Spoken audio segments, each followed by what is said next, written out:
여러분 안녕하세요. 소소한 책수다의 주인장 줄라입니다. 미움받을 용기 이후에 자존감을 키워드로 한 책들이 서점에 정말 많이 쏟아졌는데요. 아직도 서점에 가보면 이 자존감의 열기가 식지는 않은 것 같아요. 자존감이란 자신을 사랑하고 자신을 자랑스럽게 생각하는 그런 마음입니다. 그렇다면 자존감이 없다는 것은 자신이 여전히 뭔가 좀 부족하다고 생각하는 그런 마음일 텐데요. 서양 사람들은 자존감이 높고 자신이 원하는 걸 바로 알고 당당하게 얘기하는 데 반해 우리나라 사람들은 남의 눈치를 보고 자신이 뭘 원하는지도 모른다며 스스로를 조금 한심하게 생각하는 경향이 있잖아요. 저도 서양인들의 당당한 모습에 비해서 그런 동양인들의 모습이 참 마음에 들지 않았었는데요. 최근에 미국의 유명한 심리학자 리처드 니스벳이 쓴 이 책, 생각의 지도를 보고 생각이 조금 바뀌었습니다. 우리가 뭐가 부족해서 모자라서 나를 사랑하지 않는 게 아니라 나보다는 전체, 관계, 조화를 중시하는 문화 속에서 그렇게 생각하도록 교육을 받고 그런 문화 속에서 태어나고 자랐기 때문이라는 그런 생각이 들었습니다. 중국, 한국, 그리고 일본은 농사를 짓는 농경 문화이기 때문에 주변인들의 협력과 주변 사람들과의 무난한 관계가 생존에 절대적으로 중요한 요소였다고 합니다. 따라서 내 감정, 내 생각만 앞세우는 것은 공동체의 생존을 위협하는 그런 행위였다고 해요. 반면에 그리스로 대표되는 서양에서는 농사보다는 무역 위주였기 때문에 토론과 협상이 중요했다고 합니다.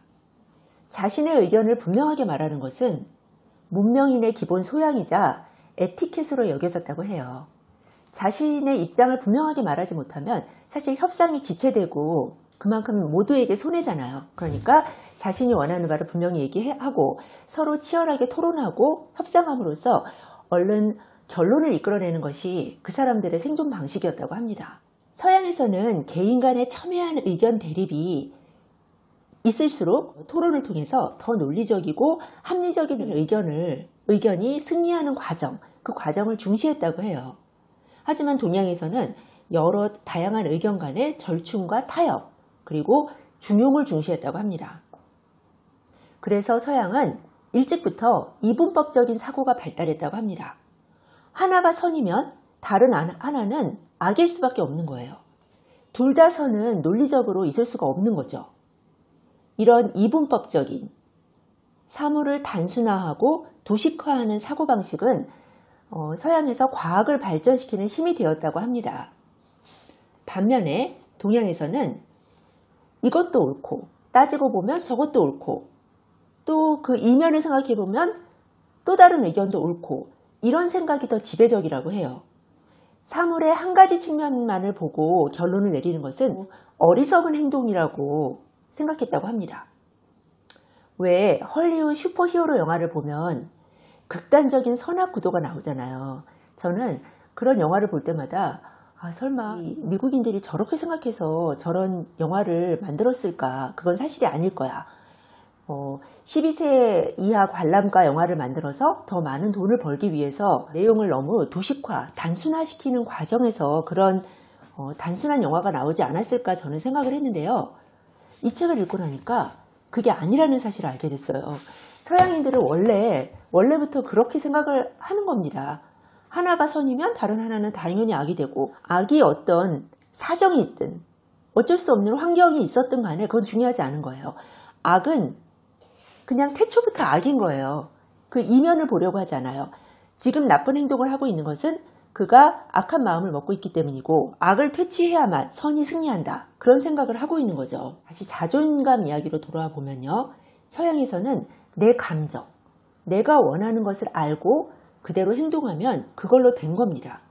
그 나머지는 부차적이고 내가 신경 쓸 필요가 없는 것이죠. 자신의 최선의 이익을 위해 행동을 할 때 사회 전체적으로 최대의 이익, 최대 행복이 보장된다는 그런 사고방식인 거예요. 하지만 동양인들은 그렇지 않잖아요. 내가 원하는 것도 중요하지만 나의 부모, 나의 가족, 나의 배우자, 그리고 내 친구들이 원하는 것도 어느 정도 중요한 겁니다. 사실은 그 사람들이 다 나의 일부인 거예요. 우리는 전체적인 사고방식을 갖고 있기 때문이죠. 우리가 태어나고 자란 문화, 아주 어렸을 때부터 우리에게 주입된 가치가 오로지 자신만을 기준으로 생각하고 행동하도록 우리를 내버려 두지 않는 겁니다. 우리가 원하는 것, 내가 원하는 것을 잘 모르고 가족이나 나의 부모나 내 공동체의 이해를 자꾸 내가 원하는 것을 결정할 때 끌어들이는 것을 배운 대로 하고 있는 것이죠. 우리한테는 지극히 당연한 행동인 겁니다. 여러분, 그 서양의 자기계발서를 읽으면 우리 정서랑 딱 맞지 않는다는 생각 안 드세요? 저는 특히 미국인들이 쓴 자기계발서를 읽으면 좀 이질감이 들어요. 이것만 하면 100% 다 내가 원하는 것이 이루어지고 100% 행복이 보장될 것처럼 이야기를 하거든요. 그 책에서는. 그 이면, 그리고 내가 이것을 한 다음에 그 뒷이야기, 또 주변 사람들의 이야기는 말하지 않아요. 그런데 그게 바로 서양인들, 특히 미국인들의 사고방식이었던 거죠. 이분화하고 도식화하고 모든 것을 통제할 수 있다고 믿는 그런 사고방식이었던 겁니다.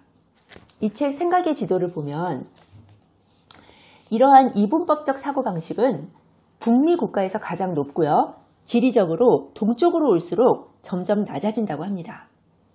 그래서 프랑스나 독일은 미국에 비해 이런 사고방식이 좀 덜하고요. 남부 유럽에서는 훨씬 더 낮다고 해요. 결론적으로 자존감 부족은 개인의 문제만은 아니었던 겁니다. 동양 문화권에서는 이것이 보편적인 현상이라고 합니다. 이 책에는 동서양의 서로 다른 사고방식에 대한 정말 흥미로운 관찰이 많습니다. 사실 저도 이 책을 읽으면서 저에 대해 더 많은 것을 알게 되었어요. 저는 늘 제가 사회성이 부족하다고 생각했거든요. 이 책을 읽고 나서는요. 서양에 가면 제가 지극히 정상적이고요. 심지어 사회성이 뛰어난 사람으로 평가받을 수 있다는 것도 알게 됐어요. 나는 왜 이렇게 유별나지?